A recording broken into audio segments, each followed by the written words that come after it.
இன்று அவருடைய சத்தம். எழுதியவர் சகோதரர் சகரியா பொன்னன் அவர்கள். நாள் மார்ச் 15. தேவ கிருபையின் ஆச்சரியமான உதவி. நாம் சோதிக்கப்படும் நேரமே நம்முடைய தேவையான ஏற்ற வேலையாகும். கலிலேய கடலில் பேதுரு மூழ்கிவிடும் அபாயத்தில் இருப்பதற்கு ஒப்பாகவே நாமும் தவறி விழப்போகும் நேரமே நாம் உதவி பெற தேவையான நேரமாகும்.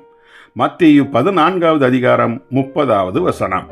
அவ்வேளையில் பேதுருவைப் போலவே நாமும் கிருபைக்காக கூக்குரலிட வேண்டும். எங்கனம் பேதுரு கூப்பிட்ட வேளையில் உடனடியாக இயேசு தன் கையை நீட்டி அவனை மூழ்க விடாமல் தூக்கி எடுத்தாரோ, அதைப் போலவே நாமும் கிருபையை பெற்று கீழே விழாமல் உறுதியாக நின்றிட முடியும்.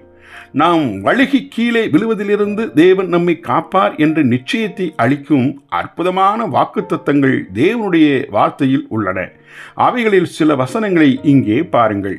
எல்லாவற்றிற்கும் முதலாக நம்மை மேற்கொள்ளும்படியான எவ்வித வலிமையான சோதனையும் நம்மை சோதித்திட தேவன் ஒருபோதும் அனுமதிக்க மாட்டார் என இந்த நல்ல தேவன் வாக்கு உரைத்திருக்கிறார். அந்த அருமையான வாக்குத்தத்தத்தை கேளுங்கள். தேவன் உண்மையுள்ளவராய் இருக்கிறார்.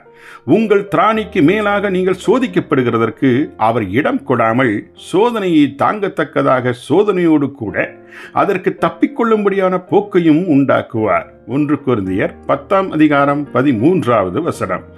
இன்னும் தேவனுடைய வார்த்தை சொல்லுவதை கேளுங்கள். வலுவாதபடி உங்களை காக்கவும் தமது மகிமையுள்ள சன்னிதானத்திலே உங்களை மாசற்றவர்களாய் நிறுத்தவும் வல்லமை உள்ளவர் என்றும் வாசிக்கிறோம். யூதா 24வது வசனம்.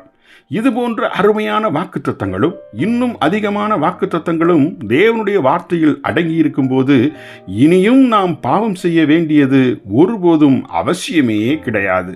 இனிமேல் 1 பேதுரு 4ஆம் அதிகாரம் 2ஆம் வசனம் கூறுகிறபடி தேவனுடைய சித்தம் மாத்திரமே செய்து நாம் பிழைத்து வாழ முடியும். ஜெபிப்போமா. பரம தந்தையே, சோதனையில் எமது கூக்குரலுக்கு ஓடோடி வந்து கிருபையின் உதவியை தரும் உம் அன்பிற்கு நன்றி. வலுவாதபடி வாழ கிருபை தாரும்.